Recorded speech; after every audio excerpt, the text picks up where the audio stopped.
Hi, I'm Danny Darty. And I'm Graham Poley. And we're coming to you live from US 2 Honors Period 8 Crash Course. Man.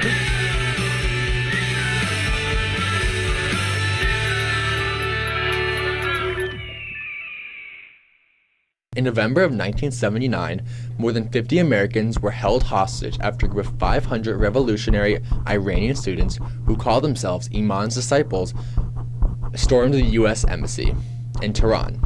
90 occupants of the embassy were held, but more than 60 hostages were held for 444 days.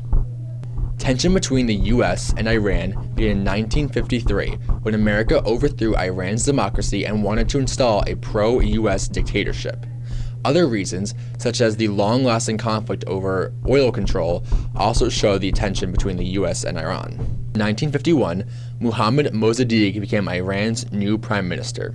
He wanted to nationalize the country's oil industry, and in response to this, the U.S. had the CIA and the British intelligence service devise a plan to take out their leader and replace them with someone with more Western views. Many relate this hostage situation as a direct reason for Carter not winning re-election as president. Yeah, you can go. Around 13 women and African Americans were released in November of 1979. Hostages were originally held in the U.S. Embassy, but then after a failed rescue mission, hostages were spread out around Iran to make harder for the hostages to be rescued. Hi, welcome to the Thought Bubble. Today, we're going to be discussing why some hostages were released and some weren't. Over 50 Americans were taken hostage by the Iranians, but a little-known fact is that women and African Americans were released early. The reason that women and African Americans were released early from the hostage situation was because they pleaded with the Iranians, telling them that, like them, they were minorities and that they deserved to be freed and that they understood what they were going through. This was not the way to solve it. Because the women and African Americans were freed, that left more than 40 men to fight for themselves and plead for their lives.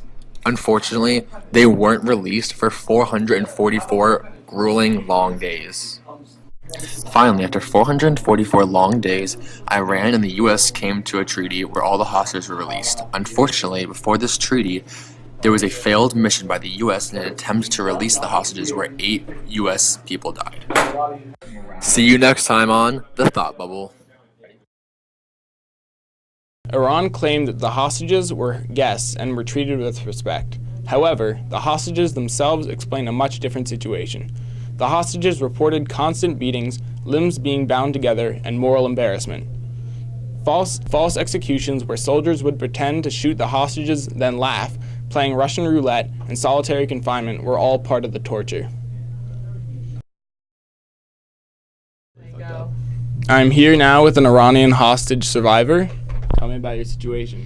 It was the worst time of my life. We were blindfolded, we were beaten, we were taken downstairs to pretend to shoot us. You never knew if you were going to live or die. You were starved. There was never end in sight. There was no light at the end of the tunnel. I thought we were going to die there. I didn't know how long we were going to be there. I know if I ever see anyone ever again. There were times where I prayed I would just die because it was so bad. Worst time of my life. And so how do you feel now about it? I still have PTSD. I still have flashbacks. I'm not the same. I can't look at some things the same way. I can't, I can never, if I think about Iran, it just all comes flooding back. I lost friends because of this. And whenever I see my friends, that's all I can think about. It haunts me every day. It's awful. Yeah, go. The aftermath had major effects on the U.S. The crisis was a major blow to morale and prestige, and it came shortly after the Vietnam War when we were already vulnerable. It put a roadblock, or higher tensions, to the relationship between the U.S. and Iran, and it is credited for Reagan winning the presidential campaign in 1980. Rumor has it that Reagan's cabinet tried to hinder Carter's efforts to attempt negotiation in order to prevent Carter from winning a second presidency. This was later proven incorrect, though. This conflict also considered America's first brush with political Islam, and we have been in combat since. You may be wondering why this all matters today. American hostages to this day still experience the feelings that they had felt during the Iranian crisis. As a nation, the U.S. is still humiliated by the trauma that unfolded during the Iranian hostage crisis. Those who were blindfolded and tortured still experience PTSD as those in Vietnam did. The Iranian hostage crisis is also known as one of the most impactful moments in the current relationship between the Middle East and the U.S.